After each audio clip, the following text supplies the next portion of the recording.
বাইরে ভাই আগে আপনার ডক্টর ইউনূস স্যারের কথাটা শুনেন, ওটা খুব ভালো লাগছে। আপনার কাছে ভালো লাগলে অবশ্যই শেয়ার কমেন্ট করে দিবেন। যেমন তেমন ভাবে দেখা করলে হয় না, কোলাকুলি করতে হয়, এটাই ধর্মের বিধান। আমরা কোলাকুলি করি, সবাইকে আপন করে নেই। আমরা দেশে শান্তি চাই, যাতে মানুষ নিজ মনে নিজের আগ্রহে দিন চলতে পারে, কারো ভয়ে কারো ভীত হয়ে, কোনো ভয়ে ভীত হয়ে তাকে চলতে না হয়। আজকে ঈদের দিন আমরা সবাই একত্র হতে পেরে অত্যন্ত আনন্দিত। আমার অবস্থা এমন, কারোর সঙ্গে দেখা করা আমার বড় কঠিন বিষয়। কাজে আজকে একসঙ্গে এতজনের সঙ্গে দেখা করার সৌভাগ্য পেয়ে আমি অত্যন্ত কৃতজ্ঞ। আমরা আজকে ঈদের, তো আপনারা অবশ্যই কথাগুলো শুনছেন। তো দেখেন, এই যে ঈদগার মাঠে যা ডক্টর ইউনূস স্যার সবাইকে বলছে ঈদ মোবারক। এই ভিডিওটা দেখে আমার কাছে আরো ভালো লাগছে। তো আপনার কাছে কেমন লাগলো আপনার দেখেন। ঈদ মোবারক। আজকে বাংলাদেশের প্রতিটি গ্রামে, প্রতিটি বাজারে,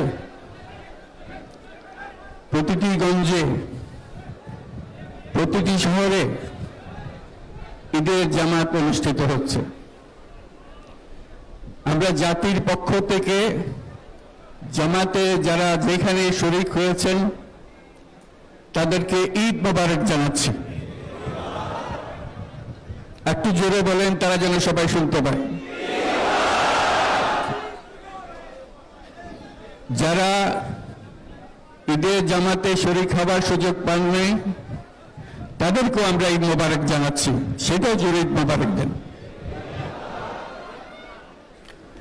আমাদের মা বোনেরা, যদি আপনার কাছে ভালো লাগে তো অবশ্যই ঘরে আছেন, আপনারা সাবস্ক্রাইব করে দেবেন চ্যানেলটাকে। আর যদি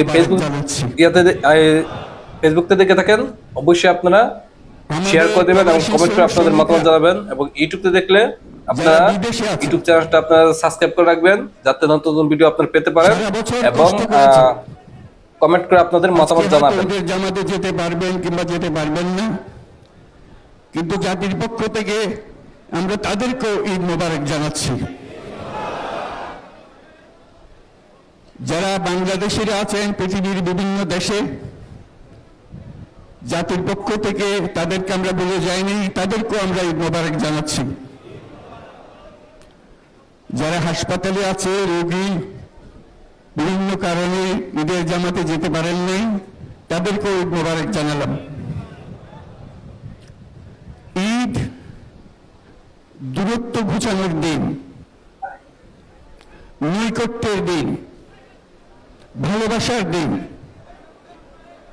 আজকে সেই দিনটা আমরা যেন গভীর ভালোবাসার সঙ্গে উদযাপন করতে পারি, সেই মেসেজ আমরা যেন সবার কাছে পৌঁছে দিতে পারি।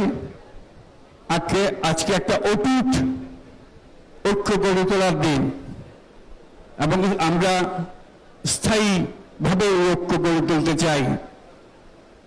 ঈদের জামাতের এটাই আমাদের কামনা।